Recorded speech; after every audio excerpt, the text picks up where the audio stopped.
जुबैर साहब, आप मुलाकात में भी मौजूद थे। ये क्या आगे की हिकमत अमली पर बात हुई है? किन चीज़ों पर क्या मामला तय पाए हैं? कुछ नया है इस मुलाकात में, इन मुकदमात के बाद, बगावत के और इन तमाम चीज़ों के बाद? जी बिल्कुल, आपको पता है कि शाहजेब एपीसी 20 सितंबर को हुई थी और उसमें जो मियां नवाज शरीफ ने जो तकरीर की और एजेंडा सेट हुआ और मूवमेंट का ऐलान किया और रैलीज की सूरत में और जलसों की सूरत में और एक एग्रेसिव पोस्टर लेने की सूरत में, तो ये उसका कंटिन्यूएशन है। जाहिर सी बात है, ये कोई पहली या आखिरी मुलाकात नहीं है, और भी मुलाकातें होंगी जैसे जैसे वक्त गुजरेगा। और उसी सिलसिले में जो बहुत सी चीजें थी जो एग्री करनी थी, तय पानी थी, किसकी क्या रिस्पॉन्सिबिलिटीज है। आपको पता है पीटीएम का स्ट्रक्चर भी बन गया है। मौलाना फजलुर रहमान उसके सरबराह हैं, सेक्रेटरी जनरल शाहिद खान अब्बासी हैं। दूसरी कुछ पोजीशंस के लिए भी बातचीत मगर जुबैर साहब, जो अहम बात है वो ये कि मौलाना पहले ही नहीं चाहते थे कि इन असेंबलियों में आप लोग जाएं, फिर वो खुद भी चले गए। उसके बाद वो चाहते थे कि इस्तीफा दिया जाए, अब भी वो चाहते हैं कि इस्तीफा दिया जाए। क्या नून लीग इस्तीफे देगी अगर ये पीडीएम के प्लेटफॉर्म से ये बात तय पाती है? इस पर बात हुई है? जी, ये तो तय है कि इस्तीफे देगी, इसमें कोई शक व शुबा नहीं है। पीएमएलएन के पॉइंट ऑफ व्यू से मैं बात कर रहा हूं। अब हमारा मौक़िफ़ सिर्फ ये है कि टाइमिंग का, और टाइमिंग हम कह रहे हैं कि सिचुएशन के हवाले से जो तहरीक चलेगी और उस तहरीक को हम जैसे जैसे आगे लेके जाएंगे, हो सकता है जब तक लाहौर का जलसा हो या उससे पहले हम समझे कि अब ये लास्ट प्रेशर माउंट करना है हुकूमत पर, और उस वक्त इस्तीफे देना एक हमारे लिए बेहतरीन मौका होगा। तो पीएमएलएन की सिर्फ ये पोजीशन है कि हम इससे इनकार नहीं कर रहे कि इस्तीफा हम देने से हम घबरा रहे हैं। हम सिर्फ जाहिर सी बात हम कह रहे हैं इस हुकूमत को गिराना है। इस असेंबलीज की अब वो रह ही नहीं है हैसियत, तो उसमें फिर बैठने का भी कोई लॉजिक नहीं है। मगर लेकिन आप उसको एज अ प्रेशर, मगर आपका इत्तेहादी एक जो अहम है, उनके पास हुकूमत है, आप तो नथिंग टू लूज वाली पोजीशन में है। अगर आप इस्तीफा भी देते हैं तो कोई हुकूमत आपकी नहीं जा रही है, सीटें आपकी जरूर चली जाएंगी। पीपल्स पार्टी के पास इस हुकूमत को गिराने के बाद अगर वो कुछ गेन करते हैं तो वो मैक्सिमम दोबारा सिंध की हुकूमत ही है। आप लोगों के पास गेन करने को पंजाब की हुकूमत, मरकज की हुकूमत मौजूद है। आपको पीपल्स पार्टी पर भी भरोसा है कि वो भी आपके साथ खड़े होंगे, सिंध हुकूमत से इस्तीफा दे देंगे? देखिए ना, पीपल्स पार्टी जो इस हुकूमत से उनको शदीद इख्तलाफ है, वो सिर्फ इस वजह से तो नहीं है कि जी हमें हुकूमत दोबारा कौन सी मिलेगी। इस वक्त तो एज अ मैक्रो लेवल जो इमरान खान की जो हुकूमत है, उनकी फैसिस्ट रजीम है, जिस तरह से वो मईशत को तबाह बर्बाद किया है, जो लोगों के मसाइल हैं, जिस तरह से वो अकाउंटेबिलिटी के नाम पर विच हंटिंग कर रहे हैं, नैब को इस्तेमाल कर रहे हैं, पकड़ धकड़ कर रहे हैं, केसेस बना रहे हैं। तो पीपल्स पार्टी ने भी उसी तरह से सफर किया जिस तरह से पाकिस्तान मुस्लिम लीग नवाज ने सफर किया। तो हुकूमत सिंध में होने से उनके तमाम तो मगर अगर अगर हासिल नहीं होते हैं। मगर जुबैर साहब, अगर उनका इन केसेस की वजह से सफर करना बंद हो जाए वो, तो आपके साथ जो अपोजिशन का सफर है वो खत्म नहीं हो जाएगा?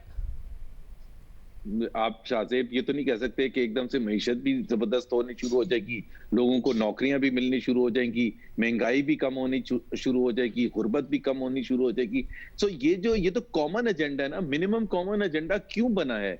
एक तो ये 2018 के इलेक्शन में जो भी तबाह कुन रिगिंग हुई और उससे पहले के जो वाकयात थे, एक तो वो है। उसके बाद जो 2 साल में अकाउंटेबिलिटी के नाम पर, फॉरेन पॉलिसी के हवाले से, मईशत के हवाले से हर चीज तबाह बर्बाद हो रही है। सो एक हमारे पास एक बड़ा सिंपल सा एक क्वेश्चन है कि क्या अगले 3 साल हम इसको बर्दाश्त करते रहें? पीपल्स पार्टी का भी यही पॉइंट ऑफ व्यू है, पीएमएलएन का भी पॉइंट ऑफ व्यू यही है।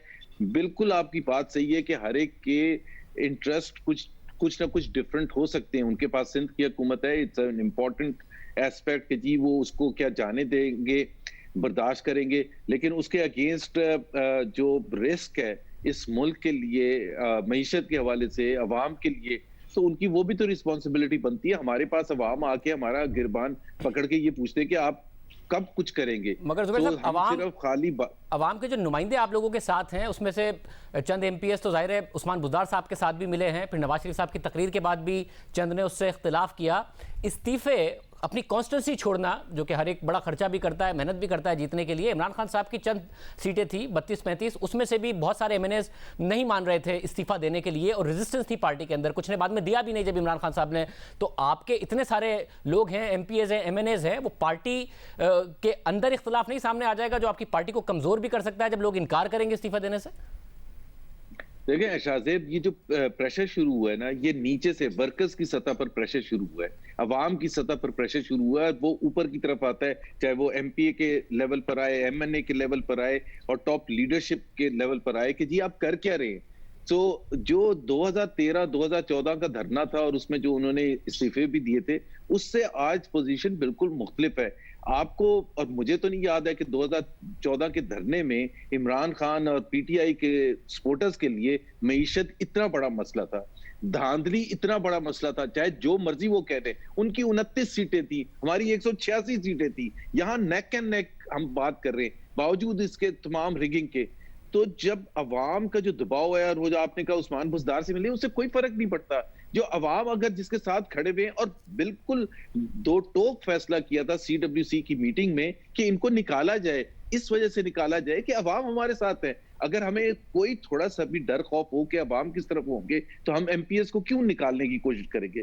सो we wanted to send a very clear message. इसके साथ साथ क्या ये भी तय हुआ है कि मरियम नवाज ही ने ये टास्क दिया है मुख्तलिफ एमएनएज और एमपीएस को कि एक फोर्स बनाई जाए हर हलके से, और बहुत सारे 200-250 कारकुनों की अगर रहनुमा गिरफ्तार होते हैं तो उस सूरत में वो एक्टिव होंगे और पार्टी किस तरीके से उस मामले पर रिएक्ट करेगी। गुजरावाला में भी आपकी कॉर्नर मीटिंग पर मीडिया पर खबर चली है कि पुलिस ने छापा मारा है, बगैर इजाजत की वो कॉर्नर मीटिंग थी, तो उसको सामान वगैरह भी कब्जे में ले लिया है। तो क्या ये भी है कि आप लोग एक फोर्स भी बना रहे हैं?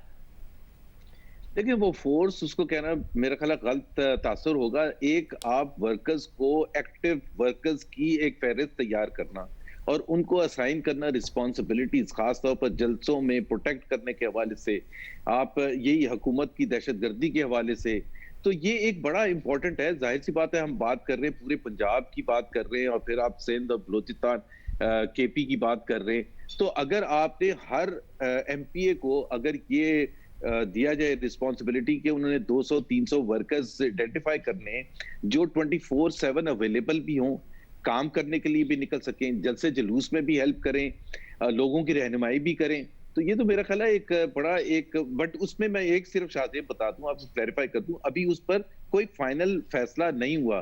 सो कबल अज वक्त है उस पर एक तबसरा करना उस हवाले से। मुझे साथ में बताइएगा कि जब मौलाना साथ होंगे तो एक कंसर्न है बहुत बड़ा, और आप क्योंकि उस बात के विक्टिम हैं और पाकिस्तान उस बात का विक्टिम है, पाकिस्तान आगे नहीं बढ़ा मजहब का इस्तेमाल सियासत में और सियासी नफरत फैलाने के लिए जो आपके खिलाफ हुआ, साथ में गद्दारी कार्ड का इस्तेमाल जो आपके खिलाफ अभी भी हो रहा है, बगावत का इस्तेमाल। मौलाना अगर मजहब का इस्तेमाल करते हैं, आप लोगों की कुछ लाइंस आपने ड्रॉ की हैं कि इस चीज़ को हम नहीं सपोर्ट करेंगे। अगर मौलाना आपके साथ स्टेज शेयर करते हैं, वो तो खैर प्रेसिडेंट हैं इस इत्तेहाद के, सरबराह हैं, लेकिन गद्दारी का मौलाना से क्या ताल्लुक है? मेरा ख्याल है मजहब कार्ड का कह रहा हूं, मजहब कार्ड का कह रहा हूं, मजहब कार्ड का, लेकिन आपने साथ में गद्दारी भी कर दी। मैंने दो कार्ड कहे कि आप ये दोनों कार्ड नहीं इस्तेमाल करेंगे, दूसरा कार्ड क्योंकि मौलाना से ज्यादा इम्कान है इस बात का, तो ये बातें आपकी लाइंस ड्रॉन है कि आप नहीं करेंगे। ये हमारा बड़ा क्लियर मौकिफ है, और मौलाना के साथ भी बड़ा क्लियर मौकिफ है कि पाकिस्तान का एक आइन है, वो उसमें इस्लाम के हवाले से बड़ा क्लियर कट फंडामेंटल्स डिफाइंड हैं, वो हमारी बुनियाद है, आइन की बुनियाद है, और हम आइन की हुक्मरानी की तो जंग लड़ रहे हैं। सो हम उसमें से वो पार्ट कैसे निकाल के कह सकते हैं कि जी इस पर बात नहीं होगी। सो जो 2 या 3 फेडरल स्ट्रक्चर जो है, पार्लियामेंट्री सिस्टम जो है, या इस्लाम की जो इस्लाम का इस्तेमाल करके सियासी नफरत अंगेजी फैलाना, मैं फिर कह रहा हूं आप विक्टिम रहे हैं इसके, और आपको पता है कि मुल्क भी पीछे गया, कोई फायदा नहीं होता इन चीजों का। मेरा ख्याल है वो तो अगर आप 2017-2018 में जाके देखें तो उसको पीटीआई, पता नहीं उसको आप कौन सी पार्टी कहेंगे, लिबरल कहेंगे, कंजर्वेटिव पार्टी कहेंगे, अभी तक तो हमें ये नहीं समझ आई है।